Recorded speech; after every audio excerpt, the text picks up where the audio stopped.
bagaimana cara si anak ini bersosialisasi dengan lingkungannya, Bu? Bersosialisasi ini ya, kelas 8 ini ya, kelas saya kan anak itu jumlah siswanya 6 orang, dimana si anak itu semua kemampuannya berbeda. Ada satu yang sangat menonjol, malah ada satu yang sangat kurang. Kalau untuk sosialisasi mereka seperti anak normal pada biasanya, karena kalau untuk sosialisasi mereka mampu gitu, tidak ada gangguan selain pendengaran ya, maksudnya di geraknya, maksudnya di motorik, kasar atau halus, di semua aspek mereka seperti anak normal, hanya memang kekurangannya ada di pendengaran saja. Jadi untuk kelas saya sosialisasinya sangat bagus, dengan teman-teman di kelas juga bagus, dengan teman-teman kakak tingkat, adik tingkatnya, kakak kelas, adik kelasnya bagus, dengan teman-teman tunagrahita juga mereka bagus. Pokoknya untuk sosialisasi tidak ada kurang gitu kalau menurut saya. Cuma ya memang hambatan mereka di komunikasi saja gitu. Tapi untuk seperti bermain atau bercanda seperti itu, sosialisasi semuanya sesuai di kelas 8 namanya Anastasia ya. Untuk Anastasia ini bagaimana cara dia belajar dan apakah ada kesulitan belajar yang Oke.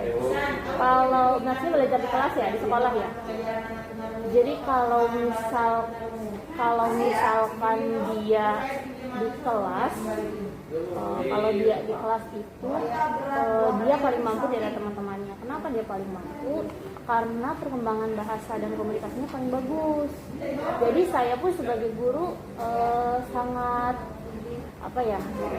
nyaman banget gitu ketika mengajar Tasya. Berbeda dengan siswa yang misalkan bahasanya kurang gitu kan. Nah kalau untuk anak Tasya itu dia udah banjir bahasa sekali gitu. Maksud banjir bahasa itu bahasa yang dia punya itu sudah banyak.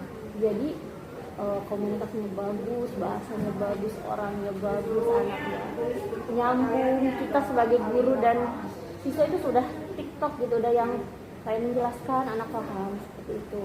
Intinya untuk kegiatan belajar itu untuk anak Tasya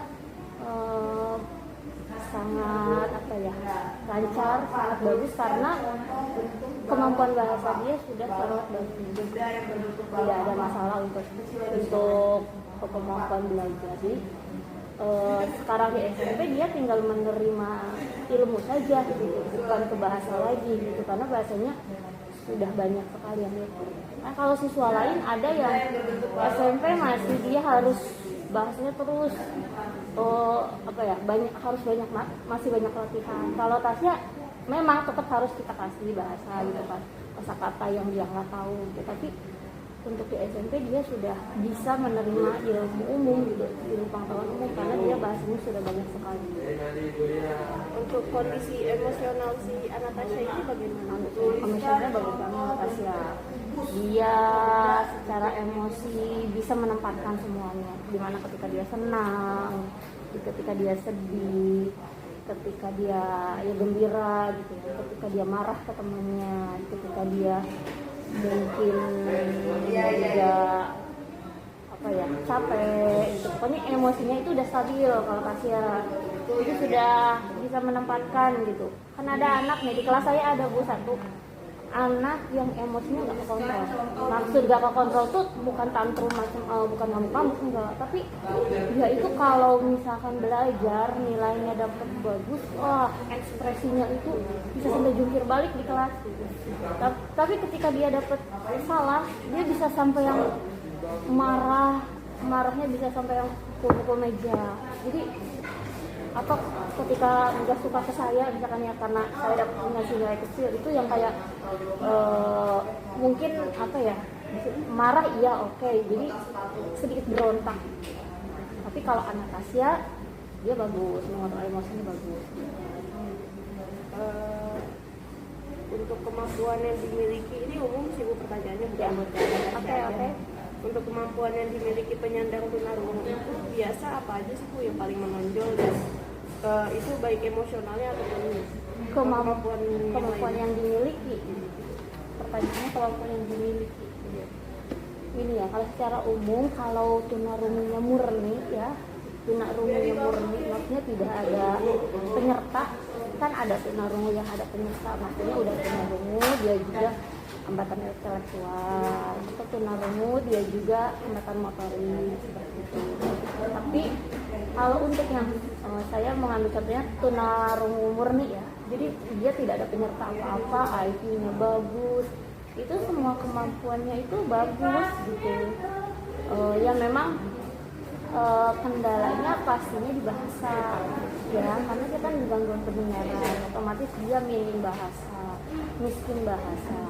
Yang paling harus diasah terlebih dahulu yaitu bahasanya. Jika bahasa dan komunikasinya sudah bagus, itu yang lain bisa mengikuti gitu kalau misalnya. Tapi kalau secara sosial, emosi, apalagi motorik itu semuanya itu tidak apa ya, seperti anak normal seperti biasanya aja gitu. Jadi kemampuan yang dimiliki untuk hal selain bahasa, kalau tunarungunya murni semuanya baik menurut saya ya. Kecuali bahasanya, kalau tunarungu itu pokoknya kurangannya bahasa. Apa setiap anak tunarungu itu tunawicara? Jadi gini, kalau yang saya ketahui ketika seorang anak itu tunarungu gitu, dia memiliki hambatan dalam pendengaran, otomatis dia tidak bisa berbicara. Kenapa dia tidak berbicara? Bagaimana dia bisa berbicara ketika tidak ada informasi yang masuk ke pendengarannya? Kan kita mau ngomong misalkan, itu kan harus mendengar dulu. Bunyi A seperti ini, nanti masuk ke pendengaran, diolah di otak, baru dia mengucapkan A. Nah, kenapa tunarungu itu tidak bisa berbicara? Kata dia. Jadi bukan tidak bisa berbicara, dia itu karena ada gangguan di pendengaran, otomatis dibicaranya juga terhambat karena tidak ada bunyi atau informasi yang didengar. Makanya itu yang harus dilatih. Kita tidak bisa memaksakan anak tunarungu berbicara ya, itu juga hak dia. Tapi yang perlu kita lakukan melatihnya, apalagi kalau sisa pendengarannya banyak. Itu kan ada tunarungu yang total, ada yang sisa pendengarannya masih banyak, ada yang minim ya. Pokoknya ada pembagiannya, klasifikasinya. Nah, ketika sisa pendengarannya itu masih banyak, itu yang harus kita maksimalkan. Pun demikian, walaupun dia misalkan tunarungu total, tetap oralnya harus tetap diasah, dilatih.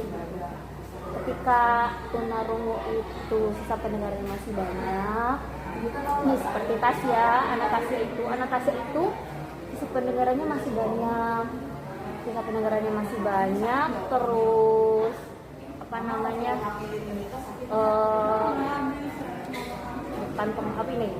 stimulus dari orang tuanya, dari benar-benar dari kecil itu diasah terus. Jadi sekarang SMP itu sudah banyak sekali bahasanya gitu. Jadi untuk pertanyaan tadi balik lagi, apakah semua tunarungu itu bicara? Mungkin bisa saya katakan ya, karena bagaimana mereka bisa berbicara ketika tidak ada bunyi atau informasi yang masuk. Tapi ketika kita latih anak mendengar gitu kan, pelatihan ada khusus, namanya program khusus untuk tunarungu, namanya Bina Komunikasi Persepsi Bunyi Irama PKPBI. Itu kita melatih pendengaran, terus melatih ini juga oralnya. Walaupun dia cuma bisa A, B, C, itu harus dilatih gitu kan. Ketika pendengarannya sisa pendengarannya terus dilatih, kita bisa melanjutkan dengan bicaranya gitu. Kebutuhan apa aja sih Bu yang diperlukan untuk anak tunarungu? Kebutuhan dalam hal apa nih? Kebutuhannya dalam hal apa? Dalam pembelajaran. Tentu yang pertama untuk pembelajaran sendiri, anak tunarungu itu berbasisnya visual dalam pembelajaran. Jadi kebutuhan dalam pembelajaran itu yang konkret untuk anak tunarungu, karena mereka kan tidak mendengar ya biasanya, atau kurang mendengar gitu. Jadi mereka akan memaksimalkan visual penglihatan mereka ketika mengajar, ketika belajar itu. Jadi benar-benar kalau untuk pembelajaran tunarungu itu pertama visual ya, terus atau kekonkretan bahasanya. Jadi memang harus benar-benar yang konkret. Makanya kendala, nanti ada lagi mungkin kendala, harus kekonkretan atau visual. Yang kedua keterarahan kebutuhan. Jadi tunarungu itu harus bisa belajar terarah wajah dan terarah bicara. Jadi ketika kita akan memulai pembelajaran itu anak tunarungu harus sudah fokus dulu ke kita. Jadi anak tuh harus terarah dulu ke kita, wajahnya, bicaranya benar-benar harus memperhatikan oral. Nah itu kebutuhannya, keterarah wajahan, keterarah suaraan, kekonkretan, kemudian apa lagi ya? Dari hati ya. Kita tidak bisa mengajar anak ABK malah ya, bukan tunarungu aja kalau kitanya tidak karena hati. Saya pernah punya murid, sekarang dia kelas SMA ya di sini. Itu dia anak tuh berontak ketika pertama kali saya di sini. Karena dia menganggapnya saya guru baru waktu itu. Terus dan masih muda bahasanya di antara gurunya yang lain senior. Dia itu sudah menolak, gak mau ada saya. Orang tuanya pun sampai khawatir. Sama ini berusaha menghadapi. Tapi ketika saya melakukan pendekatan, ya sampai sekarang udah dibilang ada waktu seperti apa dengan guru, dengan teman dia bisa bercanda itu karena dia deketin, dia mau apa, dia misalkan mau cerita atau dia mau bertanya apapun, saya selalu meluangkan waktu gitu ya. Jadi itu deh kalau untuk kebutuhannya, kekonkretan visual yang paling utama, keterarah wajahan dan dari hati.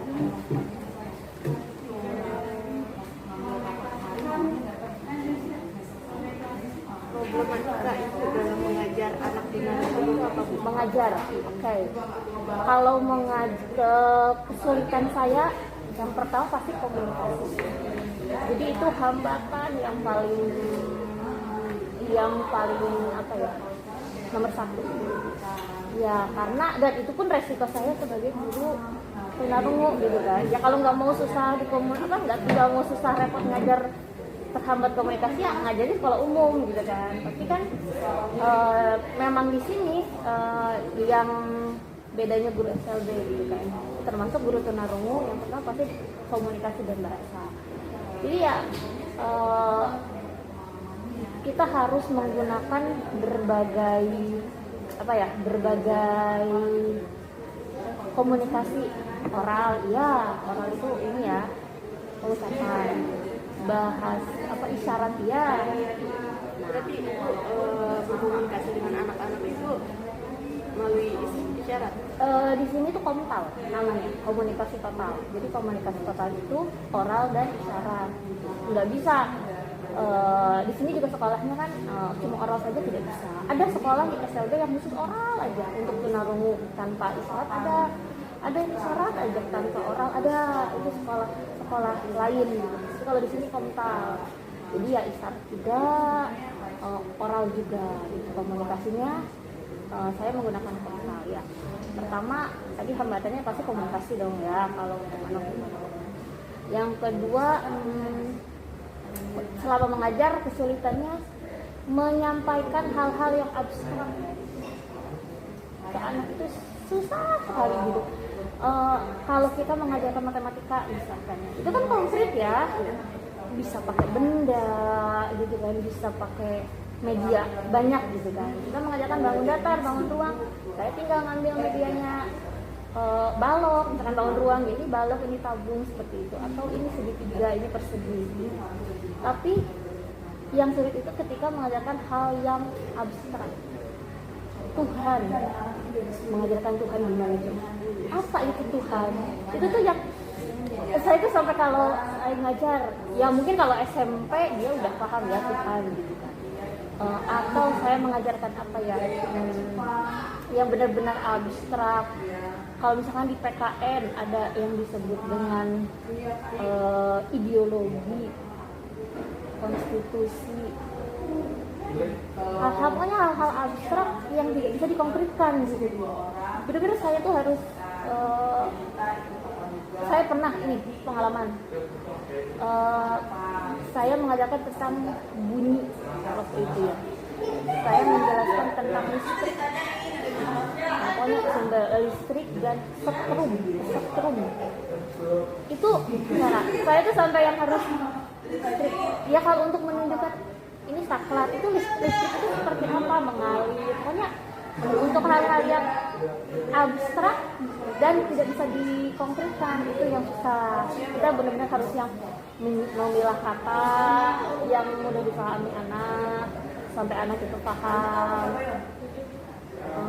dan sedikit-sedikit tidak bisa kita mendefinisikan Tuhan itu adalah ini Tuhan kamu bisa bangun, pokoknya merinci detail dan dapat dipahami anak. Itulah kesulitannya pasti komunikasi, dan itu hal-hal yang abstrak, menyampaikan hal-hal definisi hal-hal yang abstrak seperti Tuhan gitu kan.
Jadi ketika orang ada padahal tidak mau ngomongin dia, tapi misalkan dia orang lain melihat dia, jadi mereka rasa-rasanya sedang dibicarakan gitu. Makanya mereka itu cenderung mudah marah, yang tersinggung karena akibat keterbatasan informasi itu gitu. Padahal orang tersebut tidak lagi menggunakan dia, tapi karena dia ya terbatas informasi, jadi banyak curiga sehingga dia mudah marah gitu. Karena keterbatasan informasi itu. Pertanyaan kedua, bagaimana cara anak Tasya ini berkomunikasi dengan teman, dengan orang atau isyarat? Gini, kalau anak Tasya itu kan kebetulan SD-nya kan di SD-nya itu di STB yang full oral. Anak Tasya itu sehingga pas SMP dia baru pindah ini. Nah, karena dia sudah bentuknya full oral, jadi untuk anak Tasya sendiri komunikasi lebih dominan ke oral. Malah dia tuh hampir nggak bisa isyarat karena oralnya tuh udah bagus, orang udah jelas, udah bagus. Jadi ya saya juga masa anak udah bisa ngomong harus pakai isyarat, enggak, saya jadi misalnya kalau Tasya itu dominan, bahkan dia hampir full oral gitu.